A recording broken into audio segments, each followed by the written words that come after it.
Your news for the state of Tennessee in about 10 minutes. Tennessee in 10 starts now. Good morning. Thanks for joining us. I'm Amanda Hara. We have new information this morning. A total of 94 people were detained by ICE in South Nashville after an operation led by THP, ICE, and U.S. Homeland Security over the weekend.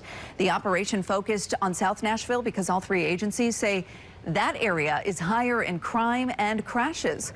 Close to 400 cars were pulled over in the operation. THP says a handful of dangerous people were taken into custody, including an alleged member of a Venezuelan gang, a convicted child predator, and people charged with guns and drug charges. Right now, we don't know how many of those 94 people are still in custody, what their names are, or where they're being held.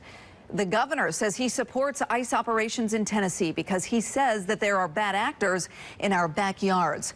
And he says President Trump has been clear that his goal is to remove dangerous criminals who are in the country illegally.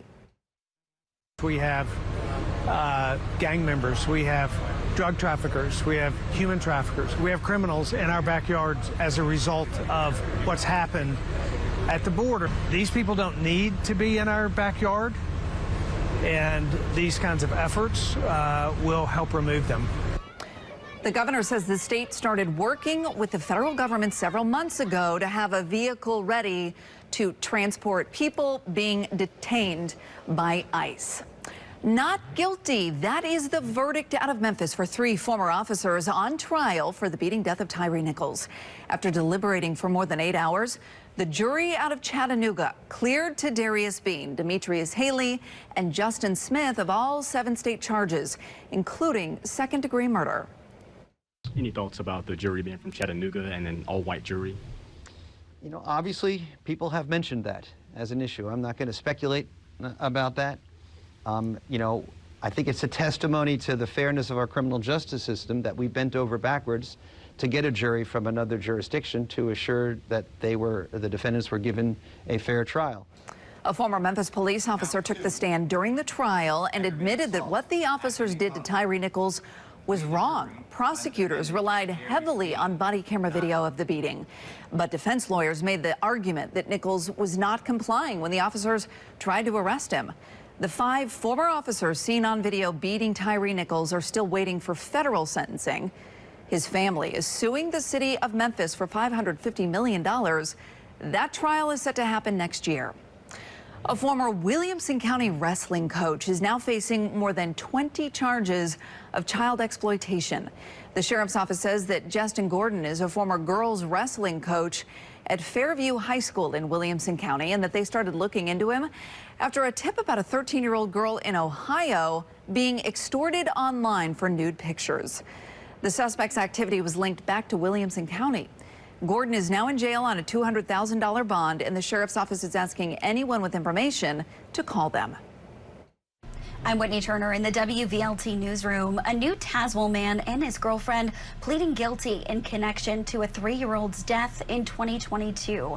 Back in October of that year, police found a young boy who was choking. He later died. His parents say the child fell while eating, but police say the boy had bruises, scratches, and a long bruise to his spine. Aaron Smith pleaded guilty to murder in the case, along with especially aggravated kidnapping, aggravated assault, and first-degree murder. He is going to prison for life. His girlfriend, Alexis Payne, will spend 20 years in prison for aggravated child neglect. An Austin Peay football player's parents say their son was killed by a drunk driver.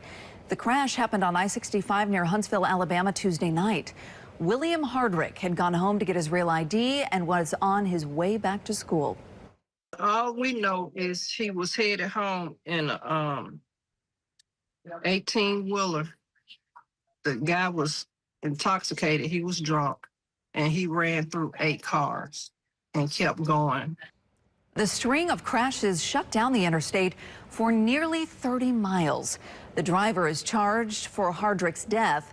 Hardrick's family says they were told that he was wearing a seatbelt, but that his car flipped several times. But right now, it's just why William? You know, William was the kid that, you know, did everything right. You know, stayed out of trouble, you know, and stayed in school and went through all those obstacles. The 22-year-old was a senior and had transferred from Miami University in Ohio after attending Mississippi State. His first season playing for Austin Peay would have been this upcoming season. The head coach says that the team is heartbroken. Well, today is a first alert weather day for some folks across the state. Stefano DiPietro tracking what this means for you and where you live. And it is the risk of strong to severe thunderstorms for this afternoon and heading into the evening hours as well. Now, the highest severe weather threat is in middle and far east Tennessee and west Tennessee. It's a lower end threat, but everybody is still under some kind of severe outlook for today. So you have to stay weather ready this afternoon and heading into the evening hours as well. Main storm threats, gusty wind, any thunderstorm, whether it's severe or not, will have heavier rainfall. I really don't think any major flash flooding, though, is going to be a problem. Just some ponding on roadways. The strongest thunderstorms could actually have some pretty decent hail with them. The tornado threat very low. It's not totally zero, so it's something we'll continue to monitor throughout the day. Next few hours, not much more than a passing isolated rain showers. We get some daytime heating. We'll see more showers and thunderstorms bubble up this afternoon. Now, here's the deal. A lot of this will be sunshine dependent. So if we have more cloud cover through the afternoon and we can't really break out into that sunshine, the severe weather threat could lessen for the second half of our day today. But more sunshine would just reassure that severe weather threat going into the afternoon and evening. Once we lose daytime heating, we will lose the showers and thunderstorms and really dry things out heading into tomorrow morning with temperatures in the 50s to near 60 to start. Leftover pop-up shower mainly south of I-40 heading into the afternoon. That would be isolated and light. Many of us should dry out through our Friday and then into the upcoming weekend, Amanda. The three rivers in Cock County, the Pigeon, French Broad, and Nolichucky, all look very different today than they did a year ago. The changes coming directly from the impacts of Hurricane Helene.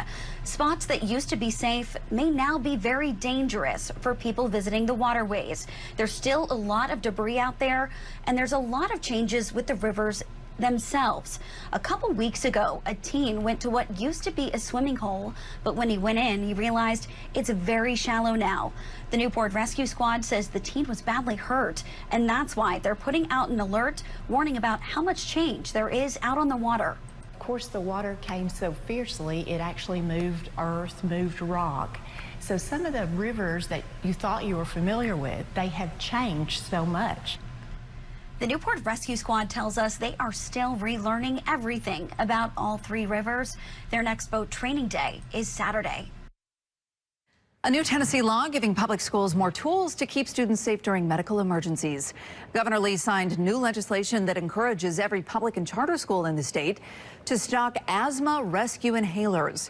The law calls for keeping inhalers like albuterol in at least 2 key locations, like the nurse's office or the athletic department.